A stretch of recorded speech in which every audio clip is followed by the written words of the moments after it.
So before a Caribbean cruise on the MSC Meraviglia from Port Miami gets too far away in the rear view, and I'll leave a link to that video above, I wanted to post another quick video about one of our destinations on that cruise. MSC's private island, the Ocean Key Marine Reserve, and why they even have one.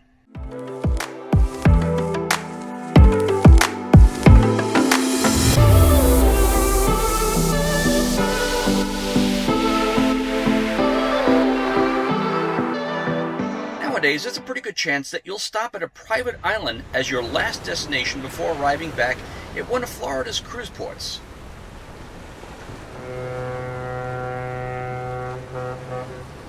And by my count, there are now about 7 different islands that various cruise lines take their guests to. For example, Disney has the Castaway Key in the Bahamas, Holland America has the Half Moon Key in the Bahamas, and we went to that one last year from Fort Lauderdale, and I'll leave a link to that video above. Norwegian Cruise Lines has the Great Stirrup Key in the Bahamas. Princess Cruise Lines has their Princess Keys in the Bahamas. Royal Caribbean actually has 2. The Coco Key in the Bahamas and Lada di Hispaniola on the northern coast of Haiti.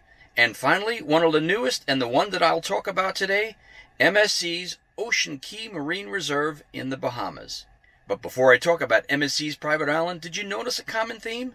Except for Labadee, which is in Haiti, all of these other islands are located in the Bahamas. Now, the Bahamas is a chain of roughly 700 islands, so there's plenty of islands to go around. But what really piqued my curiosity is why these cruise lines would invest huge sums of money into these private islands instead of just stopping at one of Bahamas' 2 main cruise ports, in either Nassau or Freeport.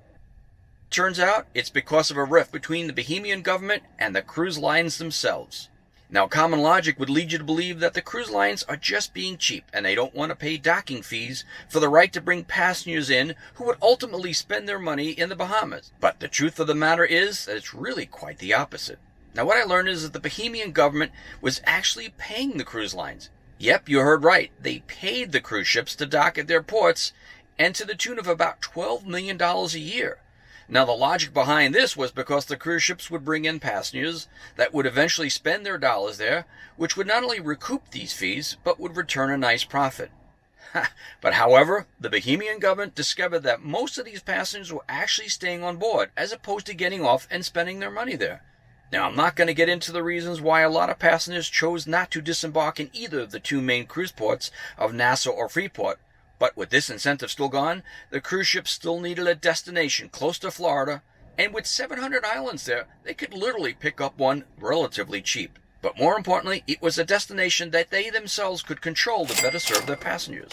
And from having visited 2 of these private islands now, I can see a healthy competition brewing between these cruise companies that are vying for your dollars. Now, with that little history lesson out of the way, let's take a tour of MSC's private island, the Ocean Key Marine Reserve.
So that was a tour of MSC's private island, the Ocean Key Marine Reserve, and a quick history lesson as to why most cruise lines now stop at their own private islands as opposed to the two major cruise ports at Nassau or Freeport.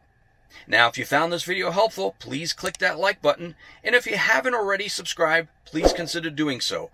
Also, don't forget to click that notification bell to be alerted anytime I post a new video. And as always, thank you so much for watching, and I will see you in the next one.